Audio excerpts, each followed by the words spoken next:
ये डिटेल्स आप देखेंगे 21 मई 1987 1987। सुबह का इनका जन्म है 3:52 बेंगलोर का।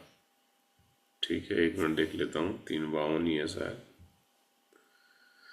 3:52 का, बेंगलोर का।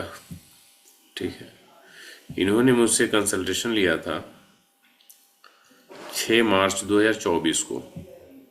इनका जो क्वेश्चन था, ये इनकी वाइफ और इनका बच्चा, इनको ऑस्ट्रेलिया जाना था स्टडी वीज़ा पे, और वहाँ जाके ये लोग पढ़ाई करते हैं। फिर मेन मोटिव वही था कि वहाँ पे जाने के बाद उसका पीआर मिले, वहाँ सेटल हो। तो वो तो अभी बाद का प्रोसेस है। प्रोसेस मेन यही है कि क्या वो पीआर इनको, सॉरी वीज़ा इनको मिलेगा कि नहीं मिलेगा, ये चीज़ प्रैक्टिकल। ये थर्ड हाउस से हम देखेंगे, कैसे देखना है वो हम आपको बताएंगे। लेकिन पहले इस चीज़ को समझिए कि एस्ट्रोलॉजिकल पॉइंट ऑफ व्यू से हम देखें तो जैसे वीज़ा के लिए थर्ड हाउस हो गया, विदेश यात्रा के लिए 12वां भाव हो गया।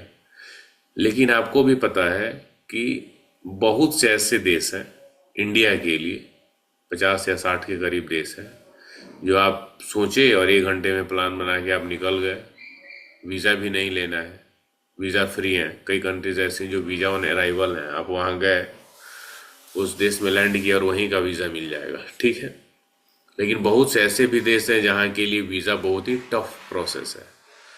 एक बार ऐसा हुआ है मेरे साथ, मैंने उनके डिटेल्स पे पीछे दूसरे क्लास में, दूसरा जो बैच था उसमें डिस्कस भी किया था। उन्होंने मुझसे कंसल्टेशन ली कि सर मुझे ऑस्ट्रेलिया जाना है, पंजाब के वो थे, कि क्या कोई वो डेट दिए थे, मुझे लग रहा है 2022 में ही शायद कंसल्टेशन उन्होंने लिया होगा। तो वो मेरी वो विदेश यात्रा होगी कि नहीं, तो मैंने देखा और मैंने बोल दिया कि होगी, और उनकी यात्रा नहीं हुई। ठीक है, इंटरेस्टिंग बात उन्होंने ये बताई कि सेम डेट पे वो, पता नहीं दुबई का या सिंगापुर, इसी दोनों में कोई एक देश सेम डेट पे वो गए। ठीक है, मतलब ऑस्ट्रेलिया नहीं गए, वहाँ की वीज़ा उनको नहीं मिली, जो कि उनका एक्सपेक्टेशन था मिल जाएगा। और वीज़ा लेने के लिए जो ये कंट्रीज़ हैं, आप पहले से टूरिस्ट वीज़ा लेने के लिए उनका जो प्रोसेस होता है वो पूरा कीजिए। फिर आप जो रिटर्न टिकट होता है, वो फ्लाइट टिकट देना, होटल बुकिंग से सब देना, तो सब था। यानी वीज़ा यदि इनका हो जाता तो वो टिकट वगैरह था उसी पे चले जाते। तो इसलिए प्रोबेबल इनको जानना था कि होगा या नहीं होगा। तो मैंने बोला हो जाएगा, लेकिन नहीं हुआ, और सेम डेट पे ये दूसरी कंट्री चले गए। तो अब इसमें था क्या कि कैसे, ये मैं आपको बता क्यों रहा हूँ, क्योंकि हम इंडियंस के लिए, जैसे किसी अफ्रीकन कंट्रीज में आपको जाना हो, दुबई जाना हो, सिंगापुर जाना हो, थाईलैंड जाना हो, नहीं तो ये मुश्किल काम नहीं है। लेकिन वहीं अमेरिका जाना हो, इंग्लैंड जाना हो, कनाडा जाना हो, ऑस्ट्रेलिया जाना हो, यूरोपियन कंट्रीज में कहीं जाना हो, तो ये मुश्किल स्थिति है। सबको वीज़ा नहीं मिलेगा, चाहे टूरिस्ट वीज़ा ही क्यों ना हो। अलग अलग प्रकार की वीज़ा की कैटेगरीज है। तो ये चीज़ धीरे धीरे प्रैक्टिकल के साथ ही आएगा, मतलब जैसे जैसे आप प्रैक्टिस करते जाएंगे तो चीज़ें आएंगी। अब ये इनके केस में था, इनका था कि स्टडी वीज़ा पे ही इनको जाना है, तो क्या वो वीज़ा मिलेगा कि नहीं, पहले वीज़ा मिले तब तो आगे की ये प्रक्रिया करें। तो ये चीज़ थर्ड सीएसएल से देखना है। मैंने इनकी भी कुंडली देखी थी, इनकी वाइफ का भी और इनके बेटे का भी। मेन अप्लीकेंट यही है, साथ में वो लोग भी हैं, तो सबका ही मैंने देख लिया था। लेकिन अभी इनका मेन है, तो इसी पे हम फोकस करते हुए कॉन्सेप्ट को समझेंगे कि क्या निकलता है। इन्होंने कुंडली मुझसे दिखाई थी कब, मैंने आपको बताया, 1 मिनट फिर से रिपीट कर देता हूँ, 6 मार्च 2024 को। और मैंने इनको समय दिया था कि नवंबर 2024 का मैंने इनको समय दिया था। नवंबर 2024 तक मैंने बोला था कि संभावना स्ट्रांग है। वैसे अक्टूबर 2025 तक एक प्रोबेबिलिटी दिख रही है, मतलब नवंबर 2024 तक स्ट्रांग है और अक्टूबर 2025 तक भी संभावना है, ऐसा मैंने इनको लिख के दिया था। अब क्या है, आइए देखते हैं। वीज़ा मिलना, किसी भी प्रकार की वीज़ा है तो वो थर्ड कस्पल सबलॉट से देखिए कि वीजा आएगा कि नहीं, कोई भी पेपर आना, डॉक्यूमेंट आना, वीजा आना, लगना, वो थर्ड हाउस है। ये आप प्रश्न कुंडली से भी चेक कर सकते हैं। जैसे ऐसा क्रूसियल कोई क्वेश्चन हो तो नॉर्मली जब तक, जब आप प्रश्न कुंडली तो अभी आप पढ़े नहीं है, आगे जब पढ़ेंगे तो उस प्रश्न कुंडली के कॉन्सेप्ट के द्वारा कैसे प्रश्न कुंडली बनेगा, बस इस प्रोसेस को आगे आप सीखेंगे, रूल सेम ही रहेगा। तो थर्ड सीएसएल देखना है। थर्ड सीएसएल में 3, 9, 12 होगा तो वीजा मिलने की संभावना बनती है। 3, 11 होगा तब भी बनती है। तो इनका थर्ड सीएसएल जो है वो थर्ड सीएसएल है शनि। ठीक है। और शनि रेट्रो होने के साथ अनटेनेंटेड है। क्लियर। तो मैंने आपको पहले भी बताया था, जब आपके किसी भी कस्पल सब मतलब किसी भी हाउस का सबलॉर्ड जब रेट, तो उससे रिलेटेड जो काम होता है वो एक्सपेक्टेड टाइमिंग में डिले होता है। समझ रहे हैं, जो एक्सपेक्टेड टाइम रहेगा उसमें डिले होगा। शनि रेट्रो नहीं रहे तब भी डिले कराता है। बात समझिए इस पॉइंट को। जो मेरा ऑब्जर्वेशन है, मेरा 4 CSL शनि है और अभी जो मेरी अंतर्दशा चल रही है वो भी शनि है। मैं घर बनवा रहा हूं, मैं किसी भी काम की जो प्लानिंग हो रही है इसमें ना, मतलब 10 दिन आगे की मैं प्लानिंग लेके चल रहा हूं, फिर भी कुछ कुछ काम में डिले हो जा रहा है। आप ऐसे समझ लो, इतना करने के बाद भी। तो ये मैं प्रैक्टिकल लेवल पे फील कर रहा हूँ की आवश्यकता मुझे किसी भी चीज का, चाहे वो लेबर हो गया, मिस्त्री हो गया, कोई सामान हो गया, मटेरियल हो गया, 10 दिन बाद पड़ेगी तो मेरी अभी से कोशिश स्टार्ट हो जा रही है।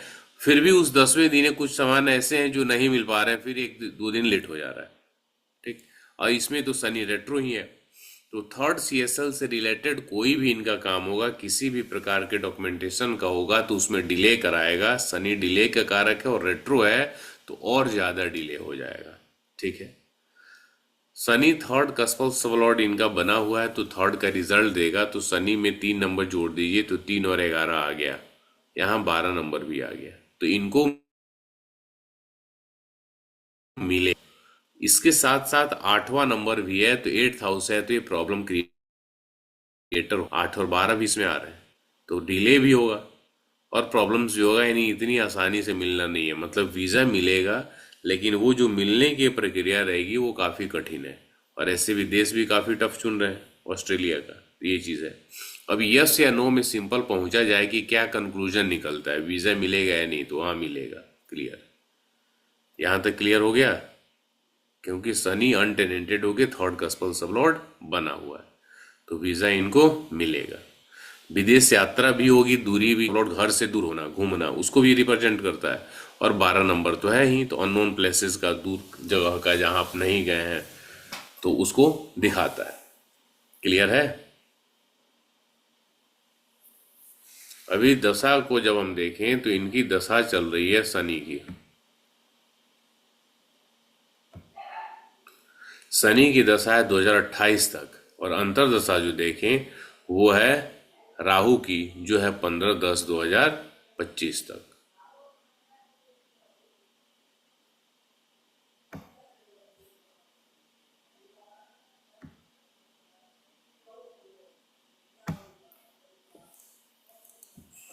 ठीक है। अब शनि की जो आप देखेंगे तो शनि 12 12 भाव है, यानी विदेश का है। राहु को जब आप देखेंगे तो राहु में भी 12 है, तो ये विदेश यात्रा का है। और राहु विदेश यात्रा का कारक भी होता है। राहु विदेश यात्रा का कारक होता है और 12वां भाव है तो विदेश जातक जाएगा। ठीक है। तो महादशा फेवरेबल, अंतरदशा फेवरेबल। 12वें भाव के साथ साथ 4 5 भाव यदि होते हैं, 9 भाव होते हैं तो जातक पढ़ाई के लिए विदेश जा सकता है। छठा भाव होता है, 10वां भाव होता है तो प्रोफेशन के लिए जा सकता है, एक पॉसिबिलिटी बताता है। 7th हाउस है तो बिजनेस के लिए जा सकता है, विवाह के लिए जा सकता है। समझ रहे हैं, उस हाउस से रिलेटेड घटनाक्रम उसके एक प्रोबेबल रीजन को बताते हैं उस काम के होने का। ठीक। अभी यहाँ पे महादशा और फिर अंतरदशा, राहु की भुक्ति में अंतर की जो बात हो रही है वो मर्क्यूरी है 7, केतु तक और वीनस है 30 मार्च 2025 तक। ठीक है। अब सॉफ्टवेयर जो होते हैं वो कई बार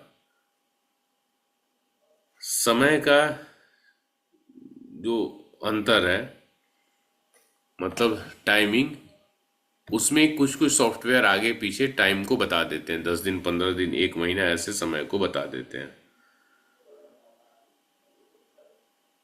मैंने जो अभी प्रिडिक्शन इनको लिख के भेजा था ना, वो मैं आपको ग्रुप में डाल रहा हूँ, उसको देखिए, फिर आपको थोड़ा सा समझ में आ जाएगा। सेम टू सेम वही मैं आपको फॉरवर्ड कर दे रहा हूँ।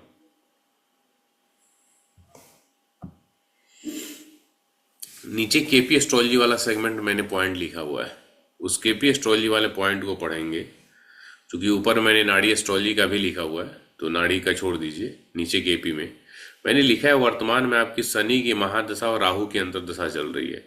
राहु की अंतर्दशा अक्टूबर 2025 तक चलेगी। वर्तमान में बुध ग्रह की प्रत्यंतर दशा, यानी इन्होंने जब मुझसे कंसल्टेशन लिया था उस समय बुध प्रत्यंतर में था। 13 मार्च से 2024 तक शनि है, 13 मार्च के बाद 7 अगस्त तक बुध की प्रत्यंतर दशा। ठीक है, 1 मिनट, मैं इनके मैसेज को देख लेता हूँ। 6 मार्च को बताया था ना मैंने आपसे।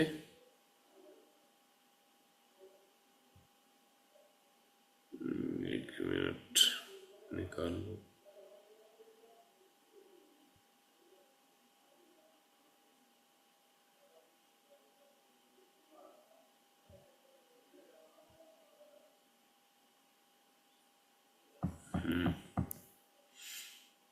इन्होंने 6 मार्च को लिया हुआ है मुझसे कंसल्टेशन। इनका 13 मार्च तक शनि है। मैंने एस्ट्रोसेज से देखा था, एस्ट्रोसेज के अनुसार उस समय बुध की प्रत्यंतर चालू हो गई है, तभी मैंने बुध की प्रत्यंतर लिखा है। वर्तमान में मैंने क्या लिखा है, वर्तमान में बुध ग्रह की प्रत्यंतर दशा है, यानी बुध चालू हो चुका है। बुध के बाद केतु की प्रत्यंतर होगी और उसके बाद शुक्र का प्रत्यंतर आएगा। तो शुक्र देखिए, केतु कब तक है, 7-10 तक। उसके बाद वीनस है 30-3-2025 तक, इस समय, यानी अभी मार्च में 30 तारीख तक शुक्र रहेगा।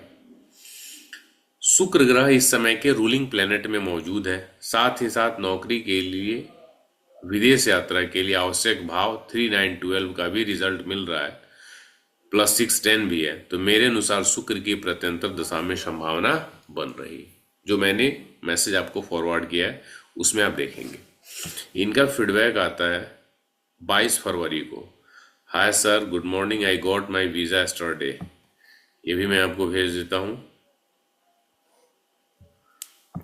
और फिर इन्होंने ये भी कहा है कि sir please make a video on my visa prediction. ठीक है, तो शुक्र की प्रत्यंतर दशा में मैंने ये कहा कि संभावना बनती है। अब शुक्र का मैंने एक रूलिंग प्लेनेट भी लिखा हुआ है, तो वो रूलिंग प्लेनेट आप पढ़े नहीं है, जब पढ़ेंगे तो आपको पता चलेगा। टाइमिंग ऑफ इवेंट में बड़ा इंपॉर्टेंट रोल प्ले करता है। अभी वैसे हमने कुंडली इस समय बनाई है और इस समय के रूलिंग प्लेनेट में भी वीनस आया हुआ है, जो वीनस एक की प्लेनेट बन गया है। तो वो वीनस को देखेंगे कि क्या वीनस विदेश यात्रा वाले भाव का रिजल्ट दे रहा है। तो वीनस में जब आप आते हैं तो वीनस रिजल्ट क्या दे रहा है, 3 नंबर यहाँ पे 9 नंबर, यहाँ पे 12 नंबर, 3, 9, 12 विदेश यात्रा का हो गया। पढ़ाई के लिए देखेंगे तो 4 और 9 आ जाएगा, नौकरी के लिए देखेंगे तो 6 और 10 आ जाएगा। तो यानी वीनस जो है वो काफी स्ट्रॉन्ग प्लेनेट बन रहा था और अंतर ये रूलिंग प्लेनेट में भी आया था। तो मैंने ये टाइम इनको बता दी थी। ठीक है, तो ये महादशा, अंतरदशा और प्रत्यंतर दशा, इनका रोल कब है, जब इसके पहले आप प्रॉमिस ऑफ इवेंट देख चुके हैं। यानी प्रॉमिस ऑफ इवेंट यदि नहीं है तो फिर इनका रोल लगभग खत्म हो जाता है। यानी थर्ड सीएसएल ही यदि वीजा को नहीं दिखा रहा होता तो फिर मुश्किल है, फिर घटनाक्रम होना मुश्किल है।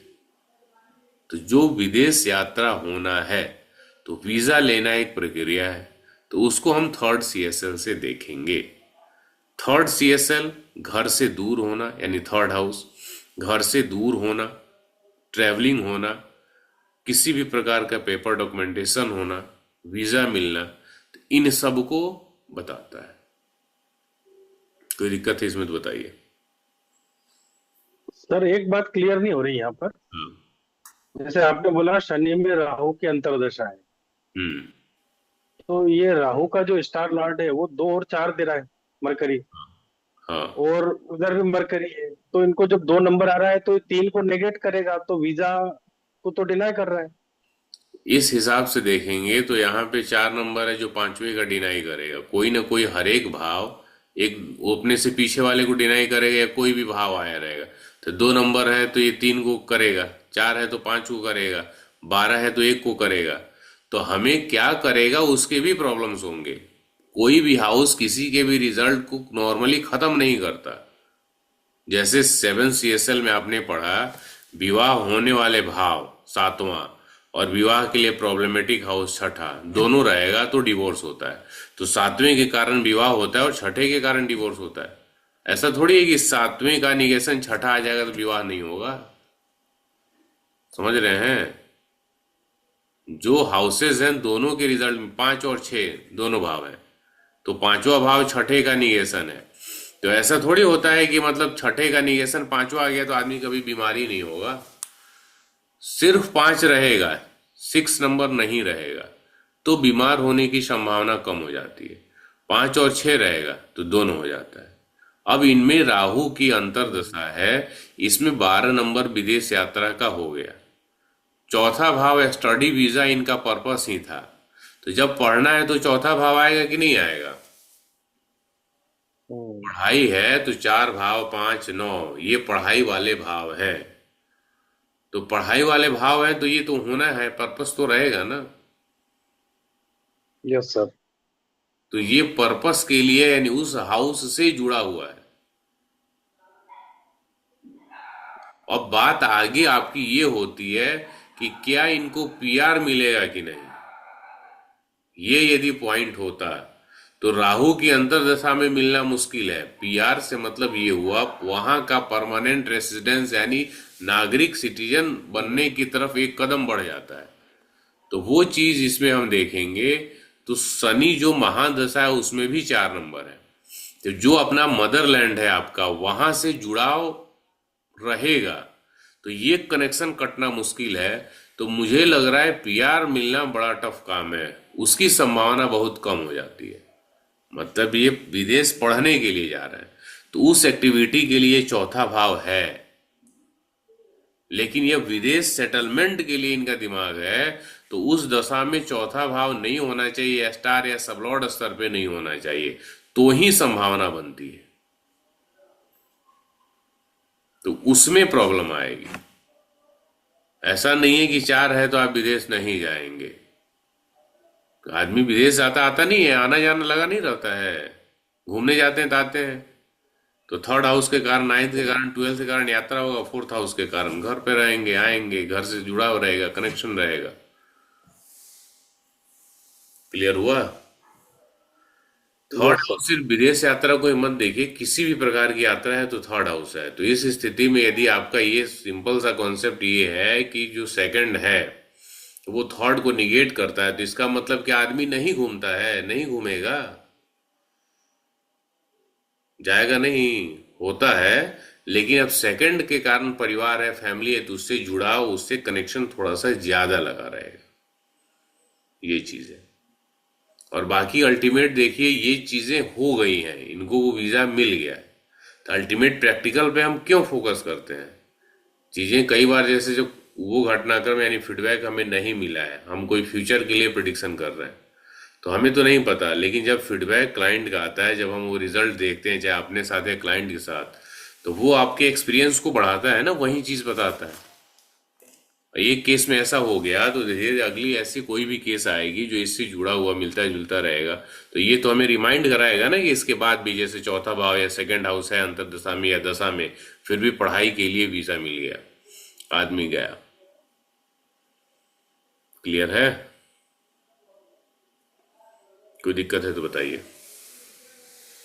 थर्ड हाउस रहना जरूरी है कोई कोई भी यात्रा के लिए। 3 9 12 में से कोई भी हाउस हो सकता है। तीनों ही यात्रा के भाव हैं प्रमुख, मेन हाउस, सहायक हाउस। क्लियर है? बोलिए, कोई दिक्कत है इसमें तो? मानस जी, क्लियर आपका? Yes sir. ठीक।